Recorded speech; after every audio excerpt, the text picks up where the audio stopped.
오늘 말씀 나누도록 하겠습니다. 성경부터 한번 같이 봉독하겠습니다. 마태복음 16장 18절과 사도행전 16장 5절의 말씀입니다. 한 목소리로 봉독하겠습니다. 또 내가 내게 이르노니 너는 베드로라. 내가 이 반석 위에 내 교회를 세우리니 음부의 권세가 이기지 못하리라. 아멘. 사도행전 16장 5절입니다. 이에 여러 교회가 믿음이 더 굳건해지고 수가 날마다 늘어가니라. 아멘. 저는 예안교회는 해마다 그 해의 표를 만들진 않습니다. 그냥 예안교회 하면 예수향기 풍기는 교회, 예수향기 바라는 교회 개척해서 교회가 문 닫는 일이 있을지 없을지 모르지만 끝까지 그냥 우리 교회는 예수 향기 풍기고 예수 향기 바라기 위해서 세워진 교회라고 생각하고 이제 가는데요. 자꾸 제 아내가 습관이 있잖아요. 한국에서 신앙생활하는 습관, 큰 교회에서 신앙생활하는 습관이니까 새해가 되면 이런 거 저런 거 하지 않냐고, 왜 우리는 안 하냐 막 자꾸 요구하는 게 많아요. 그래서 새해 이렇게 표도 달고 현수막도 하나 걸고 막 이러면 좋지 않겠냐고. 그래서 괜찮다고, 그래도 되고 안 해도 되지만 원하면 하겠다고. 그래서 한번 생각해 봤어요. 항상 우리는 그렇게 살아야 되지만 그러면 올 한 해는 좀 무엇에 조금 더 노력을 할까? 예수 향기를 바라기 위해서 우리가 좀 더 노력해야 될 좀 구체적인 목표와 또 이렇게 지향점들을 가진다면 무엇이 있을까 생각해 봐서 제가 항상 말씀드리고 항상 주장하고 있는데요. 건강한 교회를 위해서 노력해야 된다. 교회가 건강해져야 그 교회를 출석하고 예배하고 그 공동체에 있는 성도들은 행복해지는 것입니다. 교회는 건강한데요. 교회는 괜찮은데 성도들은 그 교회를 다니면서 불행하다고 그러고 상처받았다고 그러면 절대로 건강한 교회가 아닙니다. 건강한 척하고 있는 교회예요. 병든 교회예요. 사실 성도들한테 문제가 있어서 성도들이 불행한 것 이렇게 말할 수 없어요. 성도는 그 교회 안에 있는 공동체의 멤버이기 때문에 그 공동체에 문제가 있는 거예요. 그러니까 공동체를 잘 만들어 놓으면 그 안에 있는 사람은 일단 행복해요. 그 다음에 잘 만들어진 행복한 사람들이 다니고 있는 교회에 병든 사람도 올 수 있겠죠. 성격이 나쁜 사람도 올 수 있겠죠. 아주 말이 많은 사람도 올 수 있을 거예요. 근데 교회가 병든 사람들끼리 모여가지고 병치레를 하고 있으면 건강한 사람도 와도 병이 들어버립니다. 그런 거예요. 그래서 정말 하나님 앞에 부끄럽고 내가 정말 목자인가 싶었지만 하나님이 세우신 교회를 건강하게, 왜 교회가 그 당시에도 KK 교회가 있었거든요. 예안교회가 꼭 필요한 게 아니잖아요. 교회가 없어서 세운 건 아니란 말이에요. 제가 생각하는 하나님이 주신 뜻은 너 건강한 교회 좀 해봐라. 지금 교회가 건강해야지. 교회가 왜 병들어가지고 맨날 들리는 소리가 상처받았다는 소리만 들려. 너 교회 세워서 건강하게 만들어라. 성도들을 건강한 사람 만들어줘라. 그 음성 듣고 저는 개척했기 때문에 다른 부흥을 해야 된다, 성도가 많아야 된다, 교회가 멋있어야 이거 다 없었고요. 접어놨었고 오로지 건강한 교회, 본질을 지키는 교회를 세워야 한다. 그것이 하나님의 뜻이었기 때문에 일단은 좀 건강한 사람들이 이 교회 토대를 잘 만들어 놓고 그 위에 좀 사람들이 누가 오든 우리 예안교회 들어오면 건강해질 수 있는 교회가 되면 좋겠다. 그런 생각을, 참 부끄럽지만 목사로서는 참 부끄러운 고백이지만 오늘 말씀을 드리기에 앞서서 이 말씀을 드리는 거예요. 정말 그만큼 건강한 교회가 소중합니다. 건강해야 성도들도 행복하게 살아갈 수 있으니까요. 교회란 무엇인가? 그러면 오늘 다시 돌아가서 교회란 무엇인가 한번 살펴보도록 하겠습니다. 교회는 예수 그리스도를 믿는 성도들의 공동체입니다. 그러니까 우리는 예향 공동체라고 만약에 표현을 한다면, 예향 예배당에 모여서 함께 신앙생활하는 사람들입니다. 그게 교회입니다. 그러니까 우리 성도님들도 내가 예향 예배당을 다니다가 이 예배당에서 예배를 안 드릴 수도 있죠. 그렇게 간단하게 건물을 옮겼다라고 생각하시면 안 돼요. 그건 교회를 잘못 이해하시는 거고, 나는 지금 예양 성도들의 모임 가운데에서 이 모임을 통해서 내가 교회되고 나와 다른 성도님이 함께 모여져서 교회가 됐는데, 내가 여기서 빠져버리면 어떻게 되냐? 그 교회가 흔들리는 거예요. 단순히 숫자가 줄어드는 게 아니에요. 단순히 재정이 부족해지는 게 아니라 그 교회라는 그 본질이 흔들리는 거예요. 그래서 제가 말씀드리는 게, 누가 우리 교회를 왔다고 그래서 그 사람이 우리 교인이라고 저는 생각하지 않아요.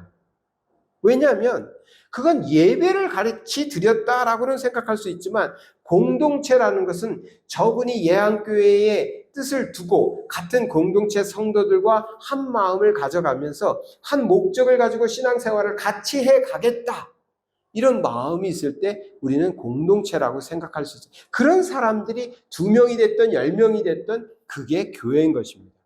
그래서 우리가 쉽게 오늘은 이 교회 가서 예배드려야지, 오늘은 저 교회 가서 예배드려야지, 그렇게 하는 것은 너무나 교회를 잘못 이해하는 거예요.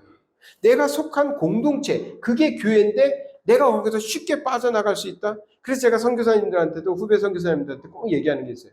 좋다. 어느 교회를 다녀도 상관은 없지만 한 교회만 다녀라. 한인교회를 다니던 현지교회를 다니던 이 교회 저 교회 쇼핑하지 말고 한 교회만 다니면서 그 교회의 공동체 멤버가 돼야 된다. 이게 구경하듯이 다니시면 안 된다, 이 말씀을 드리거든요. 왜냐하면 교회는 그런 공동체이기 때문에 그렇습니다. 오늘 말씀에도 보니까, 또 내가 내게 이르노니 너는 베드로라, 내가 이 반석 위에 내 교회를 세우리니 했어요. 그러니까 교회라는 건 뭐냐면 한 사람 한 사람의 신앙 고백 위에 세워지는 것입니다. 내가 하나님을 나의 구세주로, 예수 그리스도를 나의 구세주로 믿고 그분을 영접하면 내가 그 신앙 고백 위에 교회가 된 것입니다. 그런 사람들이 지금 함께 모여서 예배를 드리는 거예요. 개인적인 겁니다. 교회는 나의 신앙 고백인 거예요. 나의 신앙 고백이 교회입니다. 그런데 여기서 멈추지 않았어요. 사도행전 16장 5절에는 이에 여러 교회가 믿음이 더 굳건해졌다. 이때의 표현은, 마태복음에서의 교회는 개인의 신앙 고백을 기초로 두고 그것이 교회라고 그랬는데, 사도행전에서는 이제 공동체를 교회라고 표현하고 있는 것입니다. 신약으로 넘어오면서 구약에 제사를 지내다가 이제 우리는 제사를 안 지내잖아요. 그리고 이제 회당으로 넘어오면서 그 회당에서 에클레시아라는 말이 나오면서 성도들이 모임, 공동체가 됐단 말이에요. 근데 이제는 교회하면 개인의, 베드로의 신앙 고백 같은 개인의 신앙 고백 위에 만들어지지만, 그러한 사람들이 모여 있는 공동체를 교회라고 이제 보기 시작하는 것입니다. 그래서 우리가 예향교회다 하면 우리 공동체, 내가 교회다 하면 나의 신앙 고백, 이렇게 생각하시면 되겠습니다. 에클레시아라는 말은 밖으로 불러 모았다. 그러니까 모았다는 거예요. 한 명 한 명을. 나는 우연히 이 교회에 온 것 같지만 하나님 편에서 볼 때는 내가 일부러 너를 예향교회로 불러온 거야. 내가 너를 코타키나바루로 올 수 있도록 해놓은 거야. 그래서 여기에 불러 모았어. 그래서 저는, 우리가 한국에도 교회가 있잖아요. 솔직히 한국에도 교회가 있기 때문에 우린 두 교회를 섬길 수밖에 없는 입장에 있는데, 한국에 있는 교회에도 공동체 의식을 가지시고 잘 사셔야 돼요. 잘 관계도 맺으시고요. 목사님과 가끔 전화도 하시고, 교회 일 있으면 그것을 위해서 또 헌신도 하시고 하셔야 돼요. 왜? 내가 그 공동체 멤버이기 때문에. 뭐 내가 거기 언제 들어갈지도 모르는데, 그렇게 생각하시면 안 돼요. 그냥 공동체의 일원은 항상 사람들을 기다리고 있어요. 그러니까 우리 예한교회도 마찬가지거든요. 한국에 가셔서도 저는 계속해서 주일날마다 기도하잖아요. 한국에 계신 우리 성도님도 이 시간에 교회에서 예배드리게 해달라고. 그게 공동체 의식이 있기 때문에, 멤버라고 생각하기 때문에 그런 거죠. 그냥 그렇게 아니면 그냥 오늘은 몇 명 왔네, 숫자 몇 명 채웠다, 이러면 되는 거잖아요. 그 숫자가 중요하지 않거든요. 누가, 하나님은 한 사람 한 사람을 보시고 계시기 때문에 그렇습니다. 불러 모았다. 하나님께서 불러 모았다. 그런데 말씀드린 대로 그것이 마태복음 18장 17절에 가보니까 공동체로 발전한다는 것이죠.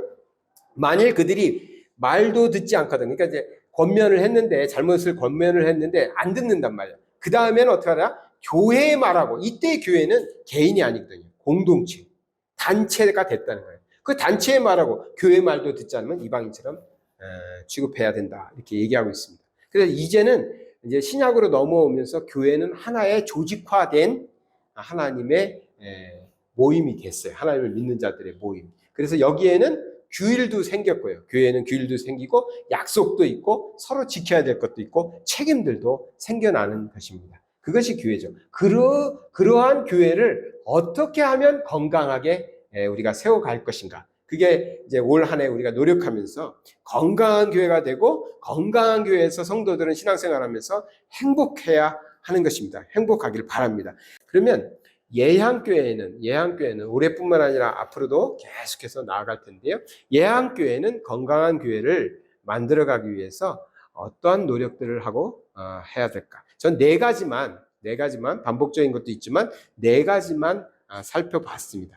첫째는 교회이기 때문에 아까 말씀드렸잖아요. 교회는 한 사람의 신앙 고백 위에 세워졌지만 이제는 공동체로 발전했다. 그래서 공동체가 됐다는 겁니다. 그렇기 때문에 이 공동체는 공동체 멤버들이 있을 거 아니에요. 그 멤버들이 멤버십을 가져야 돼요.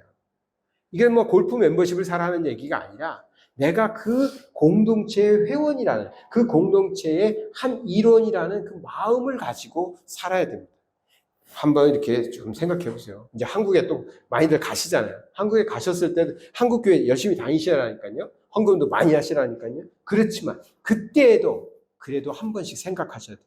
내가 지금은 한국에 와서 여기서 예배 드리는데 지금 코타키나바루에 있는 우리 공동체, 예향 공동체는 어떻게 예배 드리고 있을까? 누가 오늘 또 나오셔서 어떠한 말씀들을 나누고 있을까? 공동체 의식을 가지고 살아가는 거예요. 꼭 예배만은 아니거든요. 공동체라는 게 예배만 드리는 게 아니죠. 정을 나눕니다. 그래서 우리가 교제도 하잖아요. 또 서로의 문제가 있으면 같이 기도도 해주고 문제가 있으면 도와주기도 하고 이것이 공동체고 그 멤버십이 있어야 된다는 거죠. 우리가 한 몸에 많은 지체를 가졌으나 모든 지체가 같은 기능을 가진 것이 아니니 이와 같이 우리 많은 사람이 그리스도 안에서 한 몸이 되어 서로 지체가 되었는데 그리스도 안에서 한 몸이기 때문에 그냥 저는 누가 무슨 말을 해도 다 받아줄 수가 없어요. 그래서 가끔은 말씀하세요. 예, 알겠습니다 하고 한 귀로 흘려보내요. 왜? 우리는 그리스도 안에서 한 몸이지 사람의 말 들어주고 저 사람 기분 좋게 해줘서 우리 성도 만들게 하려고 하는 게 교회가 아니에요. 그리스도 안에서라는 게 있기 때문에 하나님의 말씀에 어긋난 얘기를 하면은 제가 그 앞에서 당신 잘못한 거야. 당신 그렇게 생각해. 절대로 그러지 않아요. 그런 성격도 못 되고요. 그러지만 따르진 않아요. 우리는 항상 그리스도 안에 있는 존재들이 돼야 되기 때문에 그것을 위해서 한 몸이 되려고 노력해야 됩니다. 좀 더 관심을 가지시고요. 제가 그랬다니까요. 저는 성도님들이 이렇게 오시면 새로 오신 분이나 오래 다니셨던 분이나 제가 해드릴 것도 없고 밥이라도 좀 먹고 싶고 차라도 좀 사드리고 싶고 어디 좀 좋은 데 있으면 구경이라도 좀 시켜드리고 싶은데 아내가 아파가지고 4개월 동안 없잖아요. 이 목회하는데요. 남자가 할 수 있는 영역이 별로 없어요. 사실 예배 때 설교하는 거는 담임 목사님이니까 그 외에는 사실 사람을 만나는 건 남자가 남자를 만나는 건 그나마 괜찮은데 남자가 여자를 만나는 건 절대로 안 됩니다. 저는 그렇게 생각하고 목회해요. 그래서 큰 죄를 안 짓고 문제를 안 일으키는 것 같아요. 에이 목사님 그렇게까지 안 하셔도 돼요. 에이 남들이 그렇게까지 나쁘게 생각 안 해요. 그래도 조심하라고 그랬잖아요. 그럼 조심하는 게 좋은 거죠. 그래서 아내 오기만 기다렸거든요. 여러분들 시간 날 때마다가 아니라 시간 있을 때마다 제가 전화 드리면 밥도 같이 드시고 구경도 좀 다니시고 공동체, 가족이라고 생각하는 거예요. 가족. 저분이 우리 교회 성도 한 사람 늘었어. 여러분 넘버 1, 넘버 2, 넘버 10, 넘버 20가 되고 싶으세요? 예한교회 넘버 20로 살고 싶으세요? 아니잖아요. 나와 너가 우리를 만드는 거예요. 그게 멤버십입니다. 그것이 건강한 교회라고 생각합니다. 자, 두 번째는요, 바른 성경적 교리와 설교를 해야 됩니다. 이건 저에게 이제 많이 책임이 있겠죠. 내 자녀에게 부지런히 가르치며 집에 앉았을 때든지 길을 갈 때든지 누워있을 때든지 일어날 때든지 이 말씀을 강론할 것이면 저도 올해는 작년보다 약속드립니다. 작년보다 딱 3배만 설교를 위해서 시간을 투자할 거예요. 작년엔 정말 시간을 안 투자했구나 이렇게 생각하시면 돼요. 왜냐면 제가 설교를 어렵게 하는 스타일이 아니라서 설교에 스트레스를 받으면 목사가 오래 못 삽니다. 오래 못 살 뿐만 아니라 목회도 오래 못 해요. 일주일에 설교를 얼마나 많이 해야 되는데요. 제가 새벽 묵상까지 하면은 8번 해야 한단 말이에요. 그래서 저는 스트레스를 안 받는 편이에요. 말씀 준비하는데 스트레스를 안 받아요. 그렇지만 제가 생각해 보니까 그래, 나는 스트레스를 안 받으니까 설교 준비를 좀 남들보다 빠르게 하지. 그렇지만 잘하는 건 아니었어. 그러니까 올해부터는 더 열심히 해야 되겠다. 더 열심히, 더 많이 잘 준비해서 말씀해야지. 그러니까 일반 목사님들은 저처럼 말 못해요. 3배 하겠다는 말 못해. 왜? 보통 5시간, 6시간 준비했을 테니까. 그러면 그분들은 뭐 하루 종일 그냥 계속 설교 준비만 해야 되니까. 그런데 저는 안 그래요. 저는 보통 뭐 1시간? 1시간이면 설교 준비 다 합니다. 그렇기 때문에 저는 3배 할 수 있어요. 그래서 저도 열심히 설교를 위해서 준비하고 말씀 증거하기 위해서 준비할 테니까 우리 성도님들도 자녀들에게, 가족들에게 좀 더 많이 하셔야 돼요. 작년에 정말 별로 안 하셨을 가능성이 높잖아. 세상 교육 많이 시키고 하셨지만 말씀 교육 별로 안 하셨을 가능성이 높잖아요. 뭘 보면 알게요? 아이들한테 물어보면 알아요. 아이들한테 성경 이야기 물어보면 교회에서 배운 것만 얘기하는 아이들은 집에서 못 배운 거지. 자꾸 질문을 하는 애들은 교회에서 배운 건 질문 안 해요. 교회에서 배웠으니까 이미. 근데 다른 데서 들은 얘기는 이게 맞나 궁금하니까 교회 와서 물어보거든.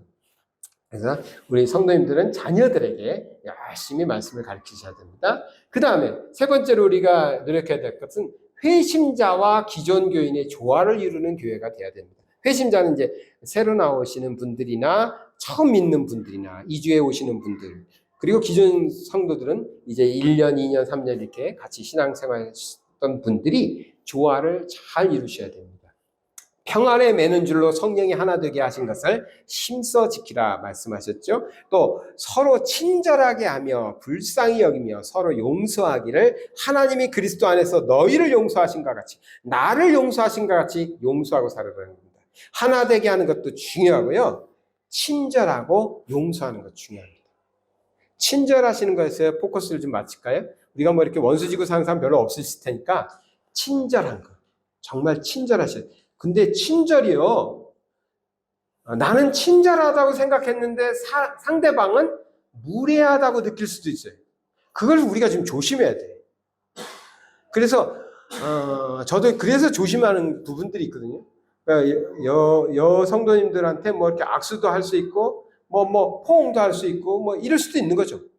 그렇지만 안 하는 이유는 나는 친절하고 반가움을 표현하는 거지만 상대방은 좀 그러네, 이렇게 받아들일 수 있는 거죠. 나는 그 마음을 모르죠. 그래서 그 예전에 이제 권사님들 오시면 목사님 악수 한번 해요. 그럼 막 하죠. 상대방이 요청하니까. 상대방 그렇게 느끼는 거죠. 목사님과 악수라도 하는 게 서로 이렇게 친밀하게 느끼니까 아니 목사님 왜 악수도 안 해줘요? 막 이런단 말이에요. 그럴 때는 이제 당연히 그러지만 상대방이 나는 이렇게 친절하고 또 이렇게 나는 당신과 친근합니다, 당신을 사랑합니다라고 생각해서 표현했지만 상대방은 무례하다라고 느낄 수 있습니다. 나는 당신에 대해서 관심이 많아, 그래서 이것저것 자꾸 물어보지만 상대방은 뭐 이런 것까지 물어봐, 이렇게 생각할 수 있어요. 친절하다라는 것은 정말 우리가 지혜도 필요하고 좀 그런 것이 많이 있습니다. 외환교회는요, 서로에게 정말 친절하고 서로를 잘 받아주고, 나는 신앙생활 잘해야 됩니다. 그렇게 생각하셔야 돼요. 신앙생활 대충 하시지 마시고요. 나는 신앙생활 잘해야 돼. 난 잘 믿어야 돼. 예배 잘 드려야 돼. 난 기도 열심히 해야 돼. 예배 시간 꼬박꼬박 잘 지키고 해야 돼. 그러나 다른 이에 대해서는 그렇게 자꾸만 말씀하시면 안 돼요. 저 사람은 왜 이렇게 착해? 왜 저 사람은 예배 안 드려? 이거는 별로 좋지 않아요. 하나님도 그렇게 안 하셔요. 하나님도 기다리고 기다린다니까. 용서하기를 70번씩 7번 끊임없이 용서하신다고. 너희도 그리스도 안에서 용서받은 것처럼 용서하라고 했잖아요. 그러니까 우리가 타인에 대해서 대할 때는 이런 마음이어야 되고, 나에 대해서는 철저하게 자꾸만 반성하세요. 내가 오늘도 기도 많이 못했네, 오늘도 성경 못 읽었네. 근데 왜 다른 사람들은 안 한대요? 저한테 물어봐요. 제가 뭐라고 대답하시겠어요? 안 하는 거. 그분들이 안 하는 거. 근데 아까도 말씀드렸지만 먼저 믿은 사람들이 잘 건강한 교회로 끌어가면 그 교회에 오시는 분들은 자연스럽게 그렇게 됩니다. 우리 예한교회가 노력하려고 힘쓰는 게 성경 읽기거든요. 말씀도 좋고 예배도 좋지만 정말 성경을 많이 읽으셔야 돼요. 평생 동안 성경을 계속 읽는 그런 삶을 사시면 믿음은 그냥 저절로 성장할 수밖에 없어요. 그런데 이 교회 갔더니 성경을 너무 다들 열심히 읽네? 왜 이렇게 성경 읽는 게 힘든 줄 알았는데 이 교회 사람들은 쉽네? 그러면 그분들도 쉽게 성경 읽게 들어오는 겁니다. 자, 그래서 그런 마음으로 우리 서로서로 이렇게 조화와 협력을 이루는 교회가 될 수 있길 바랍니다. 마지막 하나만 더 볼게요. 감동 있는 예배와 성도의 삶 속에서 기쁨. 그래서 건강한 교회는 기쁨 있는 성도의 삶을 만들어내니까요. 하나님은 영이시니 예배하는 자가 영과 진리로 예배한다고 했습니다. 우리가 예배 드릴 때 하나님을 계속해서 찾으시고요. 하나님을 느끼시기 바라요. 그래야 우리가 예배 드린 겁니다. 예배는 사람을 만난 게 아니라 예배당에 와서 앉아 있는 게 예배가 아니라 이곳에서 하나님의 임재를 느낀 겁니다. 하나님의 임재. 그러려면 우리가 영으로 예배드려야 되고 진정으로 예배드려야 돼요. 진심을 다 쏟아야 돼요. 그냥 이것을 착각하시면 안 돼요. 이것을 그냥 열심을 가지고 최선을 다해서 노력하라는 식으로 해석하시면 안 돼요. 그러니까 우리가 교회 갈 때 가장 예쁜 옷을 입고 가면은 예배 잘 드린다고 어렸을 때 제가 그렇게 배웠거든요. 그렇게 가르치면 안 되고 그게 아니에요. 내가 최선을 다해서 예쁜 옷으로 오늘 교회에 와서 예배 드렸다고 예배를 잘 드리는 게 아니라고. 예배는 하나님을 만나러 왔으니까 내가 영으로 예배 드리고 진심을 가지고 하나님께 예배 드리는 게 예배 드리는 것입니다. 그런 예배를 우리가 드려야 돼요. 그것을 위해서 예배자들, 위원들은 최선을 다해서 노력해야 되고 저도 노력해야 되고 반주자들, 찬양팀들도 세워서서 그런 감동 있는 예배를 만들려고 힘써서 노력해야 그 예배를 드릴 때 감동이 있는 것이고요. 그 다음에 마지막으로는 삶 속에서의 기쁨을 우리가 누려야 됩니다. 그런 건강한 교회를 살아가는 사람들이 이제 삶에 돌아가면은 믿음이 건강해지면서 생각하는데 교회 생활이 행복하고 교회에서 행복했으니까 나가면 첫 번째 만나는 사람한테 미소를 짓겠죠. 교회에서 짜증이 나면 괜히 첫 번째 만나는 사람한테 화낸다니까요. 그러니까 여기서는 행복했는데 밖에 나가면 불행하다. 그건 신앙생활 잘못하시는 분이에요. 어떤 분들이냐면 남편이 교회를 안 다녀. 교회 다니는 거 방해해. 막 반대해. 화를 내. 그럼 집이 싫어서 교회 오신 거예요.